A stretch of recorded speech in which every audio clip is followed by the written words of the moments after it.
Learner, first of all, I take this opportunity to thank you for joining me as we together attempt to analyze and appreciate our Casuarina Tree, a poem by Indo-Anglian poet Toru Dutt.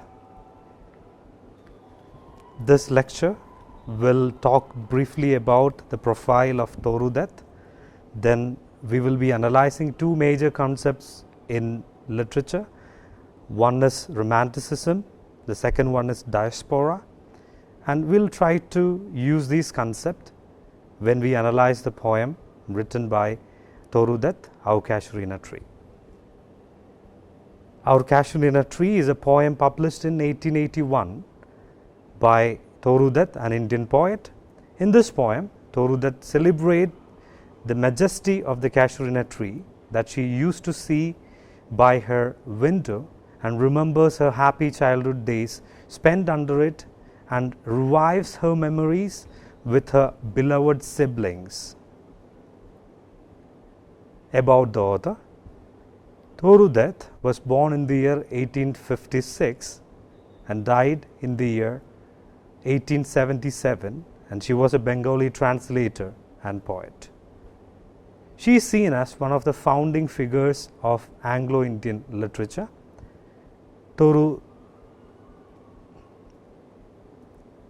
Dutt was born in Kolkata on 4th March 1856 in Bengali family that had converted to Christianity.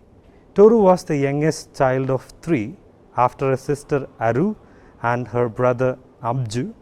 She and her siblings spent most of their childhood in Kolkata, splitting their time between a house in the city and a garden house in the suburbs.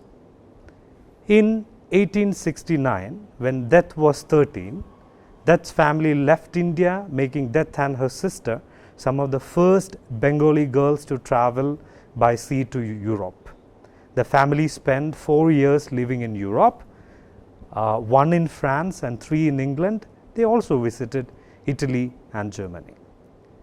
In 1872, the University of Cambridge offered a lecture series, Higher Lecture for Women, which Toru and her sister attended.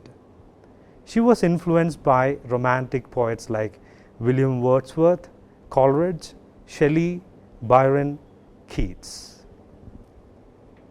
Like both of her siblings, Toru Dutt died of consumption at the age of 21 on 30th August 1877. As I told you, we will be discussing two major concepts in literature. One is Romanticism and the other is Diaspora. Romanticism, also known as Romantic Era, was an artistic, literary, musical and intellectual movement that originated in Europe towards the end of the 18th century. The movement emphasized intense emotion as authentic source of aesthetic experience. Some of the main characteristics of romantic literature includes, as we discussed, whatever is seen in the slide in red letters and underlined letters are also applicable for the poem. So when we discuss about the poem, you have to think about these characteristics of romantic literature are also applicable to our poem, which we are going to discuss. Some of the main characteristics of romantic literature include a focus on the writer's or narrator's emotions and inner world, celebration of nature, beauty and imagination, rural life, inclusion of supernatural or mythological elements, interest in the past, emphasis on individual experience of the sublime. In Keats' Ode to a Nightingale, the bird symbolizes the world of art and beauty. In Shelley's To a Skylark, the bird is the symbol of freedom and liberty. Similarly, in Toru Dutt, Our Casuarina Tree, the tree connotes the nostalgic feelings and memories of Toru Dutt. Diaspora. Diasporic literature is a very vast concept and an umbrella term that includes in it all those literary works written by the authors outside their native country. But these works are associated with native culture and background. Diasporic literature focuses mainly on themes like discrimination, cultural shock, problems in adjustment and assimilation, Orientalism, identity crisis, alienation and displacement, nostalgia, longing, dilemma, depression, hybridity, and generation gap. So we have discussed two concepts here: Romanticism, because Toru Dutt was influenced by romantic poets like Wordsworth. In Casuarina Tree, she also quotes William Wordsworth towards the end of the poem. She has, as we have discussed, she has got a foreign education. She was one of the first women from India who has got a foreign education in a foreign land. She was greatly influenced by Romanticism. Why we are discussing Diaspora? Because she was staying in the Western country for almost 4 years, and the images and vivid descriptions that is used in this poem, we can see some of them are foreign in origin. Now we will detailedly go through the poem. We will discuss the first two paragraphs together, then the second two paragraphs. Finally, we will go to the final paragraphs. So the poem begins with, she is comparing the Casuarina tree, not exactly the Casuarina tree, she starts talking about the climber which is winding round and round the rugged trunk of the Casuarina tree, and she starts the poem with a figure of speech by comparing the creeper to a python using simile. The first line starts thus: like a huge python winding round and round the rugged trunk, indented deep with scars, up to its very summit near the stars a creeper climbs, in whose embrace bound no other tree could survive.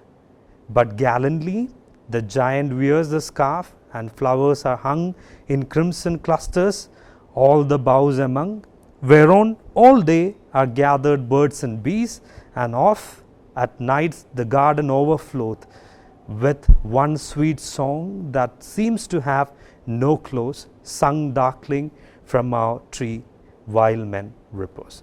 So the first paragraph, the author talks about, gives a vivid description of the Casuarina tree. The tree, we can visualize the tree binded by a creeper. The creeper climbs up, and the tree wears the creeper like a scarf, and crimson flowers of Casuarina tree can also be seen.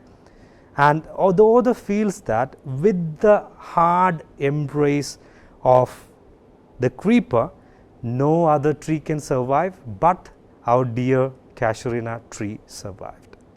She also bringing images of birds and bees, garden overflowing with songs, but she is using the word darkling in between. Darkling means the creature of the night. As we discuss, Romanticism also discusses about mythical creature. So we don't know what creature is this singing song all throughout night when people are taking rest. In the second paragraph, when first my casement is wide open thrown at dawn, my eyes delighted on it rest, sometimes and most in winter. On its crest a grey baboon sits statue-like alone, watching the sunrise, while on lower boughs his puny offsprings leap about and play, and far and near Kogelas hail the day, and to their pasture went over sleepy cows, and in the shadow on the broad tank cast by that hover tree, so beautiful and vast, the water lilies spring like snow amassed. In the second paragraph, she says that every day when she opens her windows to look at the Casuarina tree, she was very delighted to see the beautiful sight of the tree. And sometimes during the winter time, she used to see a grey baboon sitting like a statue together with her, watching the dawn and the sunrise, while the small offsprings are leaping and playing on the branch. A wonderful image is being given in this instance. And she also uses the word Kogilas. That is very interesting, because Kogela is a Sanskrit word. In an English poem, she is using this word. As we discussed in the beginning, Diaspora writing brings in both the elements, the element of the Western land and the native land. So, since she is a Bengali poet and an Indian, she was well versed in Sanskrit as well, and she is using Kogilas, or in a way we call Kogilas cuckoos, cuckoo bird. And she also compares the water lilies to snow amassed, a bunch of snow in the tank. That is the comparison. So in 1881, when Toru Dutt was writing this poem, she was not much familiar. Like, when you consider her native land, Bengal is not that much exposed to winter season.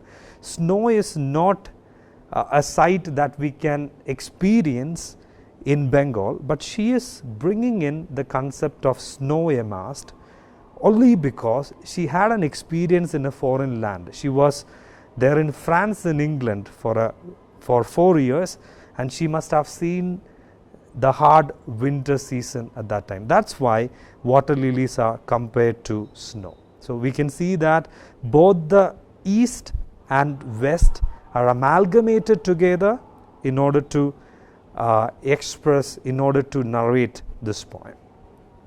So the first 2 paragraphs gives us a vivid description of the tree. Even the narrator, like with the narrator, the reader also feels like seeing the tree in front of them. It's a very picturesque description.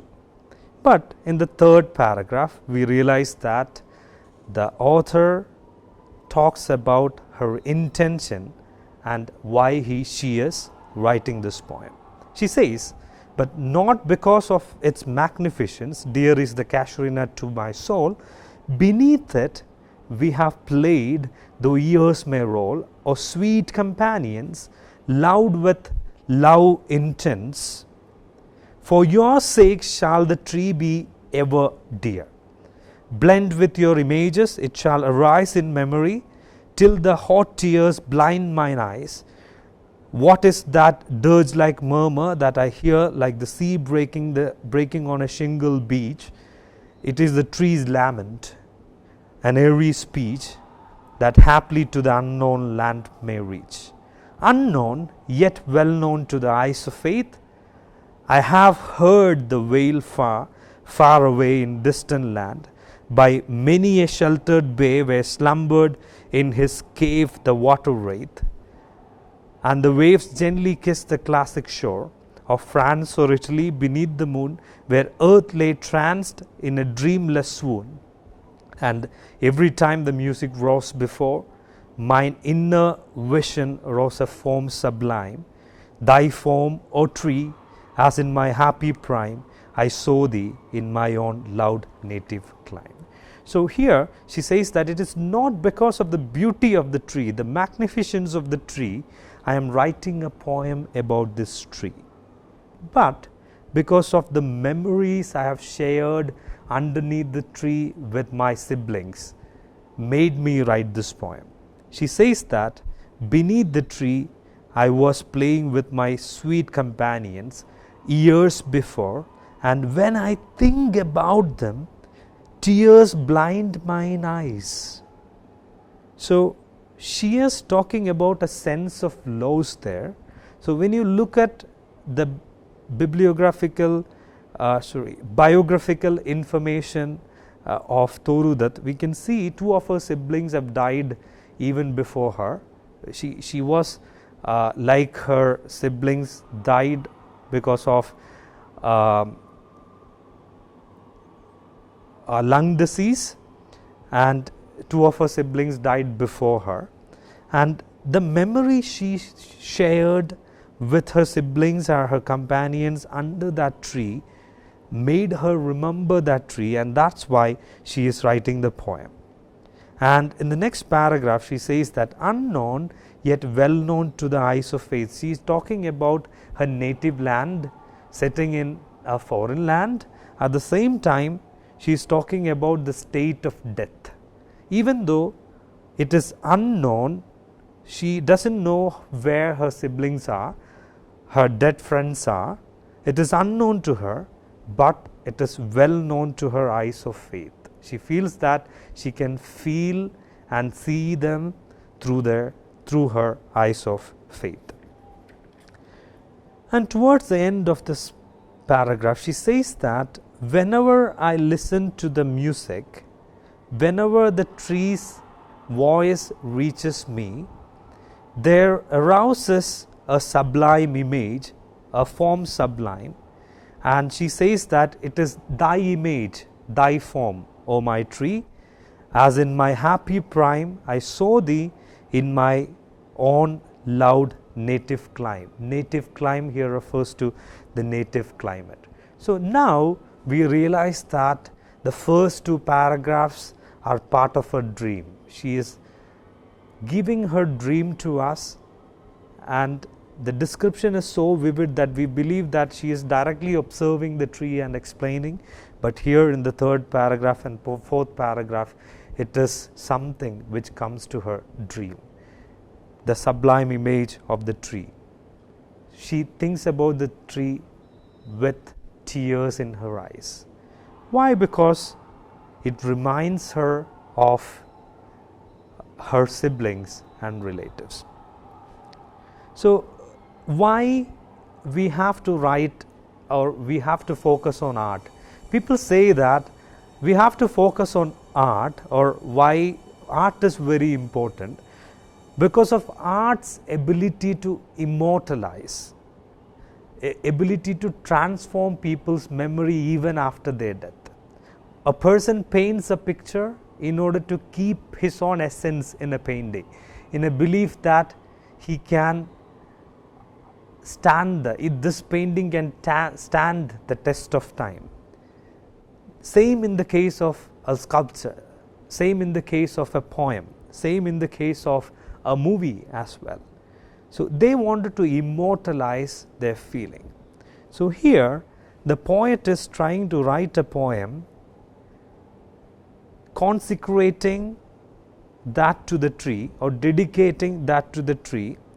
She says that in the final passage, in order to honor those who are sleeping and taking rest now, that blessed people who are sleeping and taking rest now. So here she means she is writing this poem honoring Casuarina Tree in order to keep her siblings or her beloved one's memory alive.